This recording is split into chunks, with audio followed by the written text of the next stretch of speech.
యూజర్స్కి అంత యాక్సెస్ అనేది సినిమా విషయంలో క్రియేటివిటీ విషయంలో ఏ పెద్ద డైరెక్టర్ కూడా ఇవ్వరు.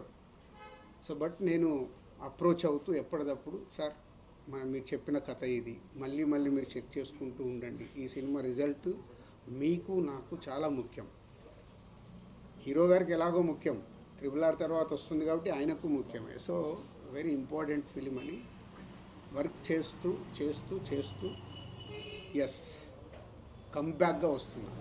నేను ఇప్పుడు ఓన్ చేసుకుంటున్నాను. Yes, it's a comeback film for me after long time. Telugu స్టేట్స్లో ఏ రకంగా తీసుకున్నా లాట్ ఆఫ్ కొట్టే మూమెంట్స్ ఉంటాయి.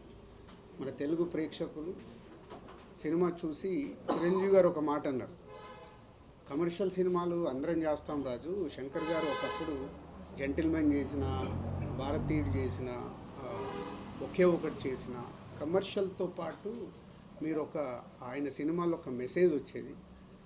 నీ దగ్గరికి వెళ్ళి కూడా చాలా సినిమాలు నువ్వు ఫ్యామిలీలో తీసిన, యూత్లో తీసిన ఒక మెసేజ్ అంటే కమర్షియల్గా ఉంటూనే ఒక సినిమాలో ఒక వాల్యూతో ఇచ్చేవారు. సో నీకు చాలా రెస్పెక్ట్ ఫిలిం ఇది, కమర్షియల్తో పాటు చాలా రెస్పెక్ట్గా ఫీల్ అయ్యే సినిమా ఇది. అంటే శంకర్ గారు చెప్పిన దానికి, కథ విన్నప్పుడు నేను ఫీల్ అయిన దానికి, చిరంజీవి గారు ఇచ్చిన స్టేట్మెంట్కి రెండు నాకు బాగా సింక్ అయ్యాయి. సో అలాంటి సినిమా ఇది, గేమ్ చేంజర్.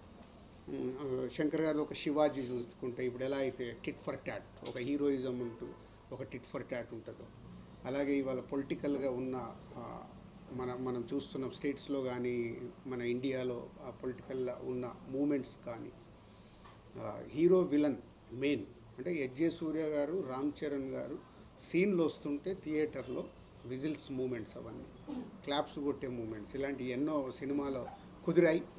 ఆయన అనుకున్నాయి, ఫైనల్ చూసుకున్నప్పుడు అవి కుదిరాయి. సో గేమ్ చేంజర్ మా 3.5-4 సంవత్సరాల ఎమోషన్స్కి ఇంకో 4 రోజుల్లో కంప్లీట్ అవ్వబోతుంది. సో ప్రేక్షకుల దగ్గరికి వెళ్ళి ఈ సినిమాకు బిగ్ అప్రిషియేషన్తో పాటు వావ్ అనిపించే ఫ్యాక్టర్స్ ఉన్నాయి. అలాగే శంకర్ గారి పాటలు ఆడియోలో మీకు విన్నప్పటికంటే కూడా మన